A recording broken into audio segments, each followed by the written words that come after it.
Hər vaxtınız xeyir olsun, əziz izləyicilər. Kanalımda xoş gördük. Bu günləri yenə maraqlı bir salatla qarşınızdayam. Deməli, əvvəlcədən qeyd edeyim ki, bu salatı mən hazırlamamışam. Bacımın evindəyəm, bacım hazırlayıb.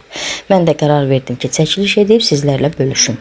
Çox asan, rahat, ən ucuz, yəni adi belə evdə olan ərzaq, xiyar, qatıq, göyərti. Salatımız bundan ibarətdir. Deməli, əvvəlcə çay dəmləmişik, qoymuşuq dəmə. Bacım bizə dolma bişirib. Dolma da qaynayanda, deməli qaynamağa qoyanda üzərinə qab çevirib, qaynayandan sonra qabı götürür. Onda elə bil dolmanın üzərində kəf olmur. Keçək hazırlanmasına, salatın hazırlanmasına daha doğrusu. Deməli 5-6 dənə xiyar, yəni çoxluğu, azlığı sizin özünüzdən asılıdır. Yenə deyirəm, bu salatın tərkibində ancaq xiyar, göyərti, bir də qatıqdır duzla. Ona görə miqdar olaraq sizin özünüzdən asılıdır, ailəvizin neçə nəfərdirsə ona uyğun ölçünü götürə bilərsiniz. Xiyarın qəşəng oradan-buradan qabığını soyub, xırda-xırda doğrayır. Balaca-balaca doğranmalıdır. Eyni qaydayla xiyarın hamısı bu formada doğranılır, balaca kub-kub. Bir qaba əlavə olunur. Deməli, burada bu salata xüsusən əsasda keşniş, şüd, göyərtiləri daha çox yaraşır. Bir də nanə, yaşıl nanə. İndi burada mənim bacım buna reyhan da əlavə eləyib. Deməli, daha doğrusu burada nanə olmadığına görə reyhan əlavə eləyib. Amma nanə olsa da belə yenə deyirdi ki, reyhandan əlavə eləyəcəm.